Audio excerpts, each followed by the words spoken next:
தமிழகம் முழுவதும் இரண்டாம் கட்டமாக போலியோ சொட்டு மருந்து வழங்கும் முகாம் நடைபெற்று வருகிறது. இதன் தகவல்களை எழும்பூர் குழந்தைகள் மருத்துவமனையில் இருக்கும் செய்தியாளர் விவேக்கிடம் கேட்கலாம். விவேக், இரண்டாம் கட்ட சொட்டு மருந்து முகாமையொட்டி என்னென்ன ஏற்பாடுகள் எல்லாம் செய்யப்பட்டிருக்கிறது?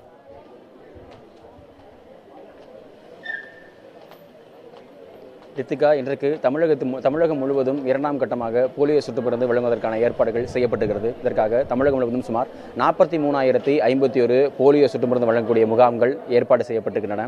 இது மட்டுமல்லாது 1,652 பயண வழி முகாம்கள் ஏற்பாடு செய்யப்பட்டிருக்கின்றன. இதை தவிர 1000 நடமாடும் போலியோ சொட்டு மருந்து முகாம்கள் ஏற்பாடு செய்யப்பட்டிருக்கின்றன. சென்னையிலே மட்டும் சுமார் 1,457 முகாம்களும் ஏற்பாடு செய்யப்பட்டிருக்கிறது. தமிழகம் முழுவதும் இருக்கக்கூடிய இந்த மொத்த முகாம்களின் மூலமாக 71 லட்சம் பேருக்கு போலியோ சொட்டு மருந்து வழங்கப்படும் என்று இன்றைக்கு அவர்கள் இலக்கு நிர்ணயித்திருக்கிறார்கள். கடந்த 2ஆம் தேதி நடைபெற்ற போலியோ சொட்டு மருந்து வழங்கக்கூடிய அந்த முகாமில் 70,42,000 பேருக்கு போலியோ சொட்டு மருந்து வழங்கப்பட்டிருக்கிறது. 5 வயதிற்குட்பட்ட அத்தனை குழந்தைகளுக்கும் இந்த போலியோ சொட்டு மருந்து வழங்கலாம் என்று பொது சுகாதாரத்துறையின் சார்பாக அறிவிக்கப்பட்டிருக்கிறது. இன்றைக்கும் சுமார் 71 லட்சம் குழந்தைகளுக்கு இந்த போலியோ சொட்டு மருந்தானது வழங்கப்படும் என்று எதிர்பார்க்கப்படுகிறது.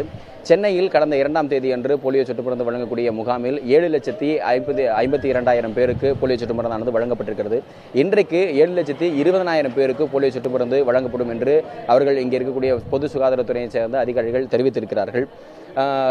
இந்த ஏற்பாடுகளை கொட்டி இன்றைக்கு பல்வேறு இடங்களிலும் போலியோ சொட்டு மருந்து வழங்கக்கூடிய நிகழ்வுகளில் பொது சுகாதாரத்துறை செயலராக இருக்கக்கூடிய முதன்மைச் செயலராக இருக்கக்கூடிய ராதாகிருஷ்ணன் மற்ற பணியாளர்கள் எல்லாம் ஈடுபட்டிருக்கிறார்கள். இங்கே எழும்பூரில் இருக்கக்கூடிய குழந்தைகள் நல மருத்துவமனையில் சுகாதாரத்துறை அமைச்சர் விஜயபாஸ்கர் இன்னும் சற்று நேரத்தில் நேரடியாக வந்து இந்த போலியோ சொட்டு மருந்தை குழந்தைகளுக்கு வழங்க இருக்கிறார். ரித்திகா,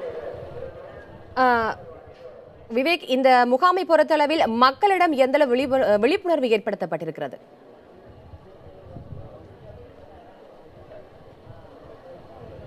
தமிழகம் முழுவதும் கடந்த 2ஆம் தேதி நடைபெற்ற அந்த முகாமிலேயே 70,42,000 பேர் போலியோ சொட்டு மருந்து பெற்றிருக்கிறார்கள் என்பதன் மூலமாகவே ஒரு பரவலான விளம்பரமும் அதை ஒட்டி மக்களிடம் ஒரு விழிப்புணர்வு இருப்பதாகத்தான் நம்மால் அறிய முடிகிறது. இன்றைக்கும் பல்வேறு இடங்களில் நாம் இது குறித்து ஒரு விளம்பர பலகைகள் வைக்கப்பட்டதையும் விழிப்புணர்வுக்கான ஏற்பாடுகள் செய்யப்பட்டிருப்பதையும் நம்மால் பார்க்க முடிகிறது. இந்த போலியோவை பொறுத்தவரையில் 3 வகையான வைரஸ்கள் அதில் சொல்லப்படுகிறது. வகை 1, வகை 2, வகை 3 என்று. இதில் வகை 2 வைரஸானது முற்றிலுமாக ஒழிக்கப்பட்டு விட்டது. அதற்கான சான்றிதழையும் உலக சுகாதார நிறுவனம் கொடுத்திருக்கிறது. வகை 3ம் கிட்டத்தட்ட முழுமையாக ஒழிக்கப்பட்டு விட்டது. அதற்கான சான்றிதழ் இந்த ஆண்டு கிடைக்கும் என்று எதிர்பார்த்துக் கொண்டிருக்கிறார்கள். வகை 1 வைரஸ் தான் ஒரு சில இடங்களில் ஆப்கானிஸ்தான் மற்றும் பாகிஸ்தான் போன்ற ஒரு சில இடங்களில் இருப்பதாக சொல்லப்படுகிறது. அதன் காரணமாகத்தான் உலகம் முழுவதும் போலியோ சொட்டு மருந்து கொடுக்கப்படுகிறது. ஆப்கானிஸ்தானும் பாகிஸ்தானும் இருக்கக்கூடிய காரணத்தினால தான் உலகம் முழுவதும் கொடுக்கப்பட்டு வருகிறது.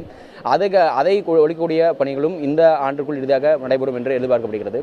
தற்பொழுது அமைச்சர் விஜயபாஸ்கர் இந்த போலியோ சொட்டு மருந்து கொடுக்கக்கூடிய அந்த குழந்தைகள் மருத்துவமனைக்கு வந்திருக்கிறார். இன்னும் சிறிது நேரத்தில் அவர் இந்த திட்டத்தை இந்த மருத்துவமனையில் தொடங்கி வைப்பார் என்று எதிர்பார்க்கப்படுகிறது. இந்த போலியோ சொட்டு மருந்து ஒழிப்பு இதை பொறுத்தவரையில் இன்றைக்கு 3 மற்றும் 1வது வகை வைரஸ்களுக்கான போலியோ சொட்டு மருந்து மருந்துகள் தான் கொடுக்கிறார்கள்.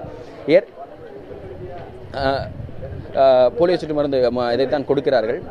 இதை 2018ஆம் ஆண்டுக்குள் இந்த முழுமையாக கொடுக்கக்கூடிய பணிகள் அல்லது போலியோவுக்கான ஒழிப்பு பணிகளானது முழுமையாக செய்யப்படும் என்றும் 2020-21க்குள் முழுமையாக போலியோ சொட்டு மருந்து கொடுக்கப்பட்டு போலியோவானது ஒழிக்கப்படும் என்றும் இங்கே பொது சுகாதார சார்பாக மற்றவர்கள் சார்பாக நம்பிக்கை தெரிவித்திருக்கிறார்கள்.